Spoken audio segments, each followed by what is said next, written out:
माही स्थिर उत्तर मथुरा के श्री श्रीमंत कहाते हैं।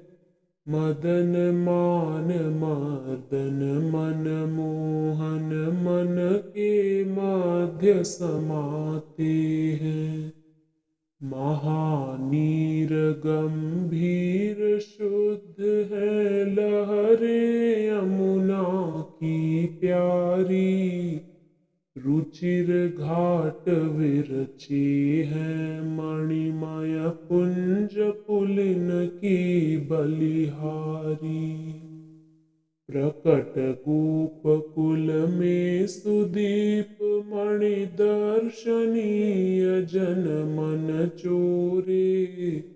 जननी गोद कांति से पूरे दामोदर भोरे भोरे।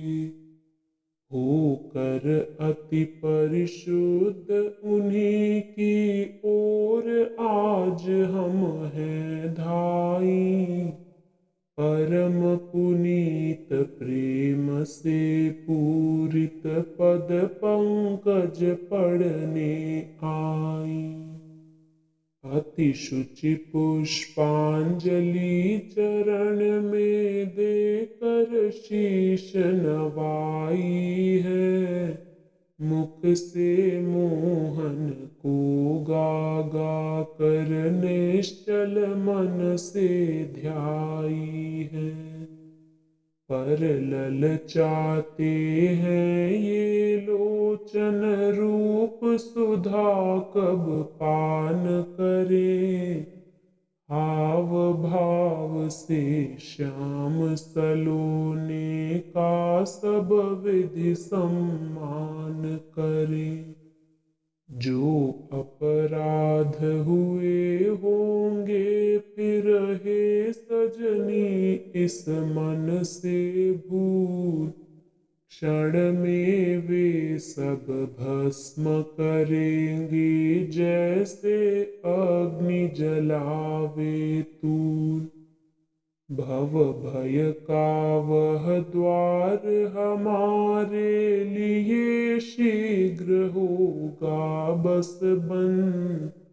हे जानू मेरी सजनी यही हमारे हैं अब छंद।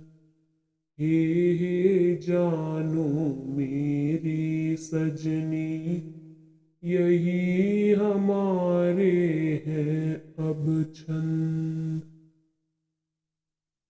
यह पद भगवान श्री कृष्ण की अद्वितीय महिमा, उनकी मोहक छवि और भक्ति के माध्यम से आत्मा की शुद्धि का वर्णन करता है।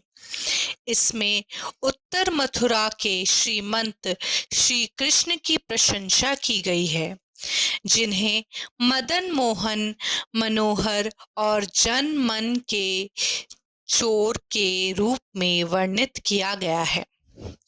वे यमुना के शुद्ध और गंभीर जल की लहरों की तरह शांत और आकर्षक हैं। मणिमय घाटों की सुंदरता उनकी दिव्यता को और बढ़ाती है। पद में श्री कृष्ण को गोपकुल में प्रकट हुए सदीप मणि अत्यंत तेजस्वी के रूप में वर्णित किया गया है। वे अपनी माँ की गोद में उनकी कांति से सबको तृप्त करते हुए भोले भोले और मनमोहक बालक के रूप में चित्रित किए गए हैं। भक्त उनकी ओर दौड़ते हुए उनके चरण कमलों में प्रेम पूर्वक शीश नवाते हैं और शुद्ध पुष्प अर्पित करते हैं।